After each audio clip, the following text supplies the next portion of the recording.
This is Jo from All in the Folds. I'm going to show you a few different things in this video. I've got a book that I need to finish off. So firstly what I'm going to do is remove the excess pages. Some people don't remove them, it's just preference really. Some I do leave in, some I don't. I think this customer would appreciate them removed because she's going for like the minimal look. So I think like just a plain plain black background would be best. So I have started because I thought the video was running but it wasn't, so I'll just take those out. Right, so what you can do, you can carefully just rip them out, like pull them, but depending on how the book is made, there we go, it can leave little bits that you'll have to like faff picking out, and also it could damage your folded pages, like because some books are like there's so many pages glued together, so if you pulled on the wrong ones you could pull out some of your work. So a better way is with a craft knife, or you could use scissors, but a craft knife will get in easier if you just cut like close to the spine and just score along the page, and then it does give a neater effect as well, although, well, I suppose some customers could be nosy and open up the book, but either way you won't really see. And that's just the end one. Stick in there.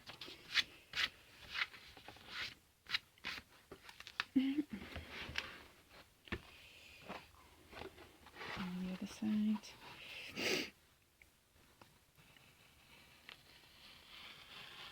Oh. And it doesn't matter if you do a wonky line like that either. That's what I was on about. If you just rip them, it can leave little bits like that, and then you have to go through and pull them all out anyway.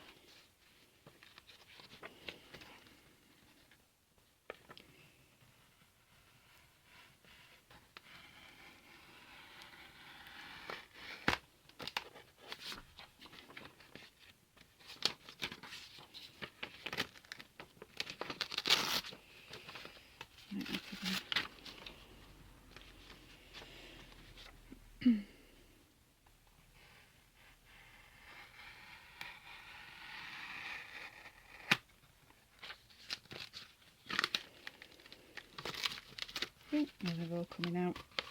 That they was all glued together, you see, so they all pulled each other out. Luckily it was going the other way. I was already away from my folded pages, so I could, in theory, just pull these ones out as well. Yeah, and then there's no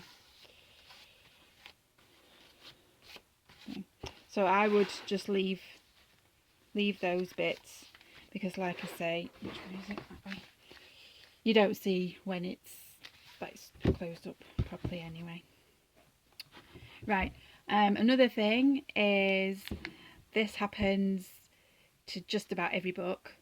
It's just how they're made. Some books are glued to the spine, or to the back of the book already, and some aren't. Some are just, it's just all glued together on like a stringed piece.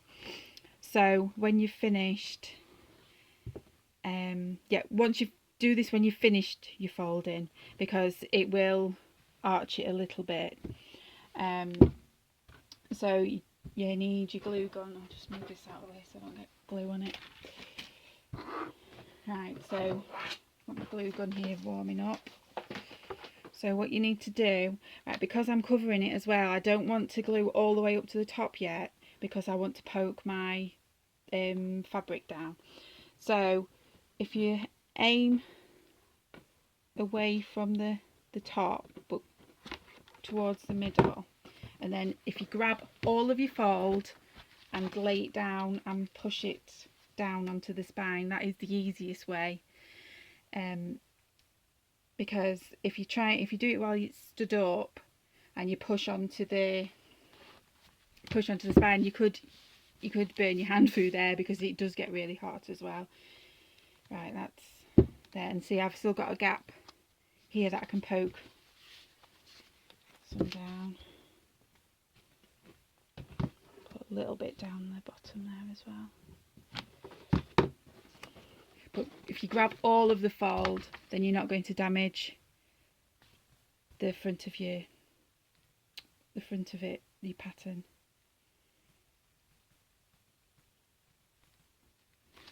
There we go. Right, so that's all glued in, and then that makes it stand up a lot neater now. It's not like drooping or sagging. Right, this one I'm covering with some fabric, some calico fabric, instead of paper like I usually do, just because she wants it like a neutral colour, and I did it in the black book, which I was going to leave, but I've noticed it's scuffed along the top, so I'm going to use this. Right, so what you do, it's pretty similar to using paper. What I would do is, right, I'll do it, okay. Right, if you measure your book, I mean, the ruler's upside down, but it's 8 inches, so I would like about, yeah, another inch there. Right, I would add 3 inches on to the height. Turn my ruler around. So I would want 8, 9, so 11 there. Right. You don't need a fancy fabric marker, it's just because I did have a sewing business as well, so I have all this stuff around. Right, so 11, mark it here as well. Make sure you've got a straight edge. That's my straight edge at the top. The selvage edge on this. Right, and then have it so it's laid out like that. Measure 12, and I would add 3 inches to that as well, so I've got 1.5 inches overhang to work with on each side to fold over, so that would be 15, and that's not very straight, that edge, so what am I going to do? Do a straight line there.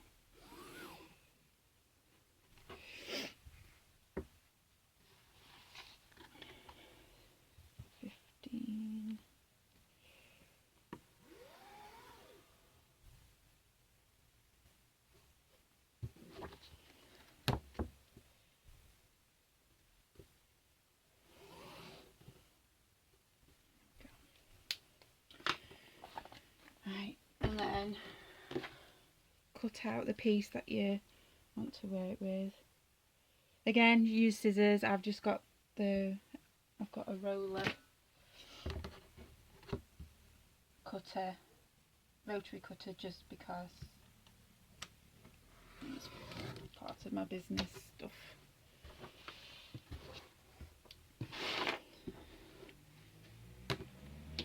But if you are going to use fabric quite a bit, I do recommend getting a rotary cutter, because they are so easy and they give a much neater edge than scissors. There's just one roll and it's done. Right.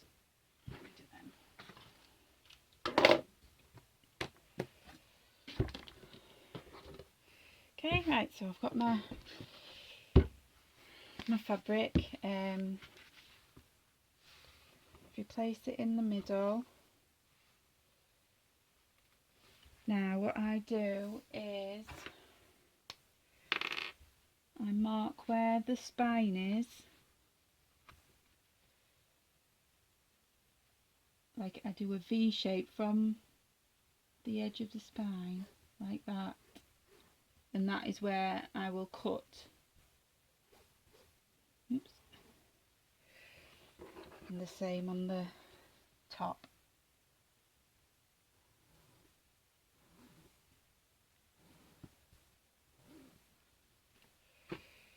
Right. Some scissors.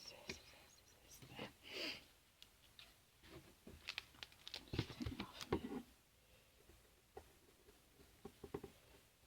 Come on.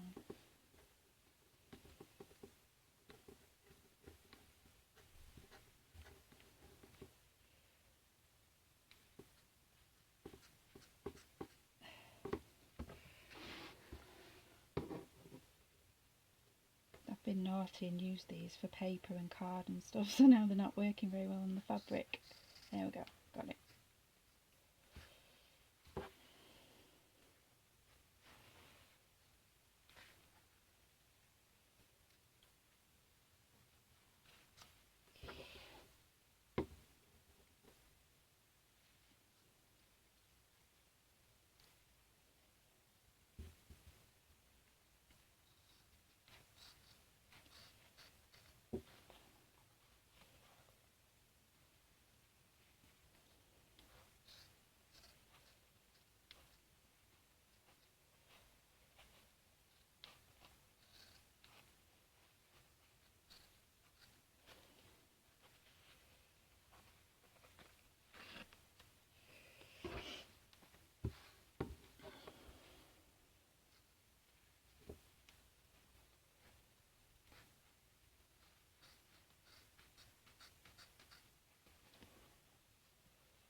This bit is obviously easier with paper because it just cuts straight away, but this is quite thick fabric. It's calico fabric, just plain. There we go. Right. So, right, obviously it doesn't matter with this because it's just plain, but if you are using patterned, make sure you've got your design the right way round. I have covered a couple of books upside down before, but it hasn't really mattered because of the image. It was just like a French shabby chic thing anyway. But if there is something that it will show, then just make sure you've got your paper facing that the right way up. Okay, right. Now, so what I do now is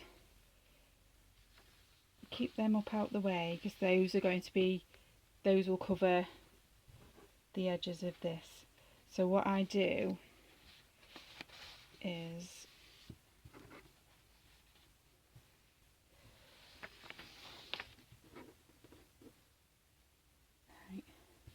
right, I'll glue them two down first and then show you the other bit.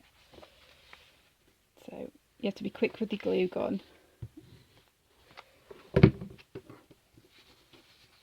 Otherwise it goes hard. There we go. Right.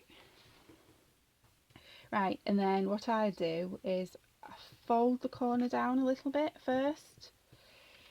Do that on both of them, and then you get a neater appearance once you've folded that over. With the paper it would obviously stay once you've creased it, but because it's fabric I'll keep hold of it.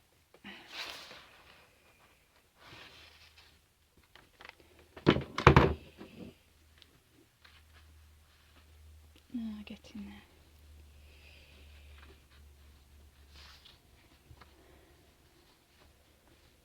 Like that.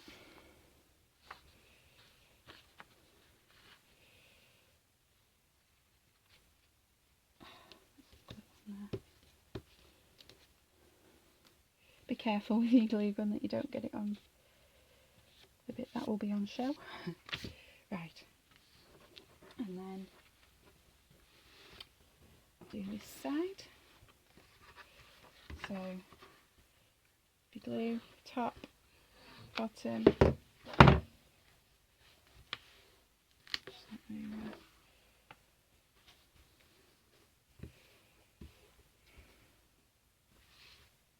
and then again fold your corners down a little bit.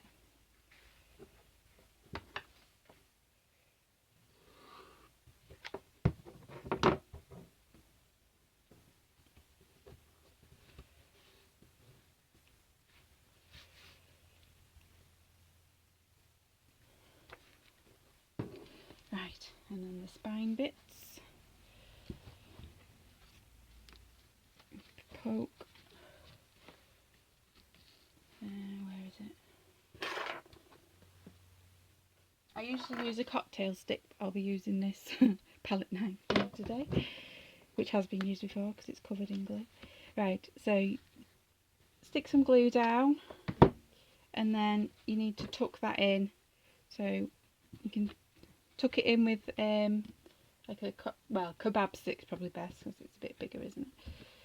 And then put a little bit more glue this side of the fabric, and then just push that on. And then the top, same again. Squeeze some glue down, poke that in.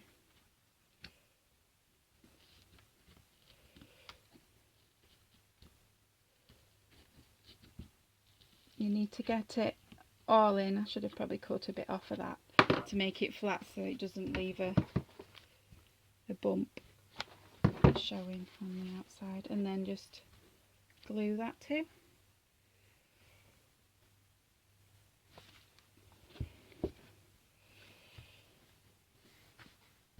Right, and then glue these bits, or if you're not using the like the first pages of the book, then you could use cut out some paper like your cardstock.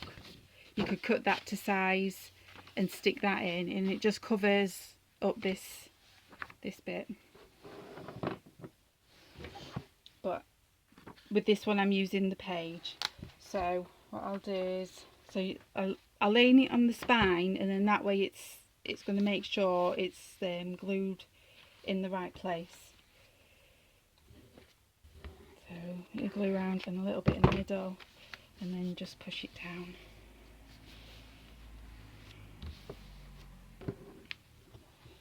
And the next one,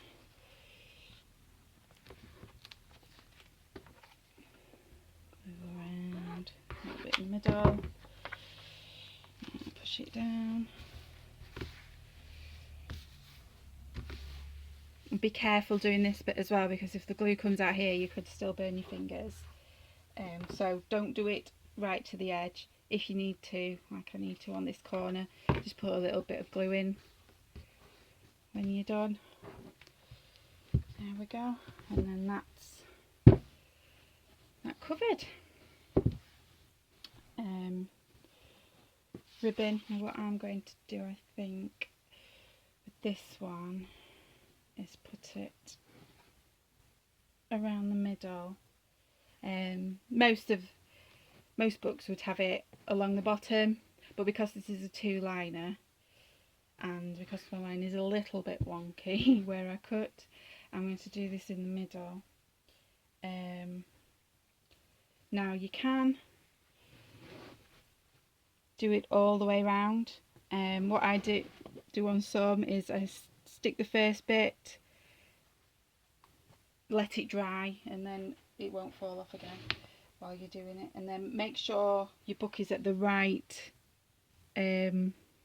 width, like how you want it open, and then glue that bit of ribbon on top, and then cut that off there, and then that gives a nice neat finish.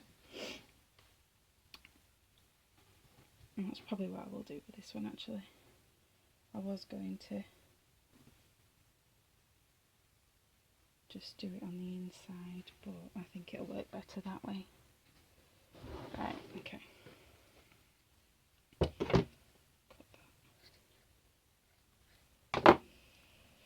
Right, so you need to make sure it's going to be right, because once you've glued it, you can't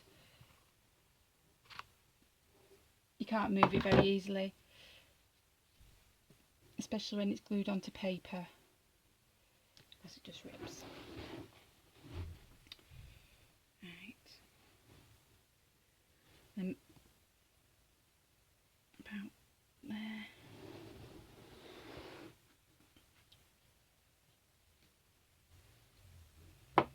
Right, and then I usually cut it before I glue it.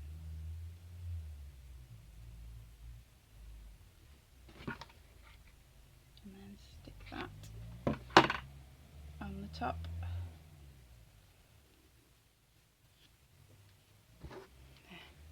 Now you can just leave it like that, or you could stick a button on it. Buttons. Probably not one suitable for this. Oh, there's one. So you could stick a button over, although that's cut a little bit. Just trim that so it's more central, and then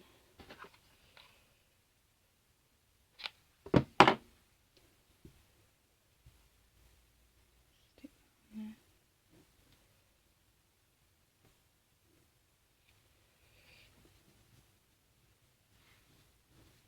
It's the only thing with glue guns, you get little spider web things everywhere with them. Right, now adjust that back to where it was, and then I do a little dot of glue just under each bit at the front. Make sure you're going to be gluing it in the right place. And it is really just a little bit.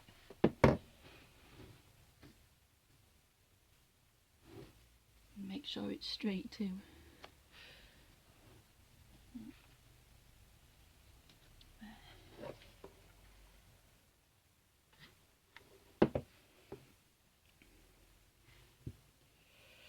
There we go. And that's how you remove the pages, cover the book, and stick your ribbon on. And my customer doesn't want any embellishments of anything, she just wants it leaving like simple and minimalistic. So that's where I finish, but you can stick a couple of butterflies on the top of the letters, or flowers along the top, just however you want, or however your customer wants. Okay, bye.